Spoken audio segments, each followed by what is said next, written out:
Hello दोस्तों, आप सभी का हिडन वर्ल्ड में हार्दिक स्वागत है। यूँ तो आप सभी ने बहुत से किस्से सुने होंगे जानवरों के वफादारी के। ज़्यादातर ये जानवर पालतू कुत्ते या पालतू बिल्ली होते हैं, पर वोइटेक की कहानी कुछ अलग है। वो 6 फीट लंबा 220 किलो का भालू था, जिसने दूसरे विश्व युद्ध में फौजियों के साथ कंधे से कंधा मिला के अपने देश के लिए जंग लड़ी। दूसरी देशों की सेना के लिए यह सिर्फ एक मामूली सा भालू था, पर पोलिश आर्मी के लिए यह भालू किसी फौजी से कम नहीं था। भालू का नाम वोइटेक फौजियों ने रखा था। वोइटेक को किसी फौजी की तरह हर महीने तनख्वाह की जगह राशन दिया जाता था। यहाँ तक वोइटेक को किसी फौजी की तरह फौज में एक रैंक भी दी गई थी। चलिए शुरू करते हैं। साल 1914। पोलिश आर्मी के जवान को ईरान में एक अकेला भालू का बच्चा दिखा। आसपास में रहने वाले लोगों से जब पूछा गया कि ये भालू अकेला यहाँ क्या कर रहा है, तो लोगों ने बताया कि 2 दिन पहले एक शिकारी ने इस भालू की मां को मार दिया था। यह सुनने के बाद फौजी को भालू में बहुत दया आई और उन्होंने फैसला किया कि वह इस भालू को अपने साथ रखेंगे। अब जब भालू आर्मी कैंप में आ ही गया था, तो भालू की आर्मी कैंप में ट्रेनिंग शुरू कर दी गई और ट्रेनिंग पूरी होने के बाद भालू 22 आर्टिलरी सप्लाई को ज्वाइन किया। फौजी ने इस भालू का नाम वोइटेक रखा। वोइटेक का पोलिश में अर्थ होता है एक खुश योद्धा। वोइटेक हमारे बच्चे की तरह है। जब वोइटेक बच्चा था तब हमने उसे बोतल से दूध पिलाया है, किसी बच्चे की तरह, इसलिए हम ही उसके माता पिता हैं। ये पोलिश आर्मी का जवाब होता था जब कोई आर्मी से पूछता था कि सेना के साथ एक भालू का क्या काम। फौजियों के साथ बड़े होने की वजह से वोइटेक ने फौजियों की कुछ आदतों को अपनाया, जैसे कि वोइटेक को सिगरेट और बियर पीना बहुत पसंद था। ये फौजियों के साथ कभी कभार कुश्ती भी करता था। वोइटेक दोपहर के समय फौजियों के साथ कैंप फायर में बैठ के बिताया करता था और रात में फौजियों के साथ टेंट के अंदर सो जाया करता था।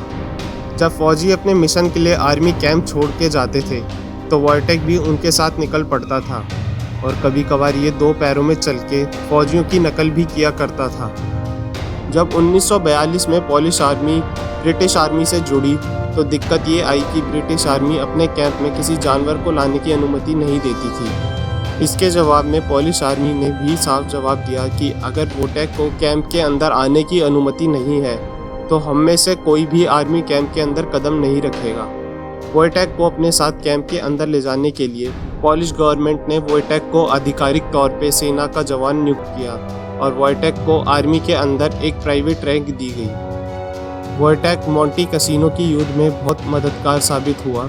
लड़ाई के मैदान में वह दुश्मनों को उनके पैर से उठाकर फेंक दिया करता था और जंग के मैदान के बीच में ट्रक से गोलियों का बक्सा उठा के अपने साथियों तक पहुंचाया करता था। एक बक्से का वजन 55 से 60 किलो के बीच होता था। मोंटे कैसीनो की जंग में जब फौजी थक के सो जाया करते थे, तो वोइटेक पूरे समय उनके साथ रहता था और किसी भी दुश्मन के पास आते ही उन पे हमला कर दिया करता था।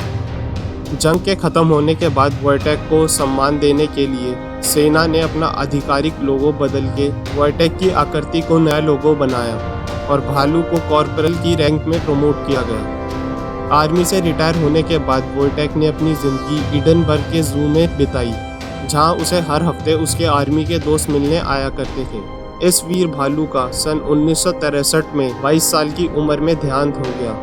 मेरे लिए वोइटेक के बारे में सोचना हमेशा सुखद था। मुझे ऐसा लगता था कि वो मेरा बड़ा भाई है। ये एक रिटायर्ड जवान का कहना था। वोइटेक को श्रद्धांजलि देने के लिए वोइटेक की याद में एडिनबर्ग में एक स्मारक बनाया गया। आपके क्या विचार हैं इस वीर भालू के बारे में?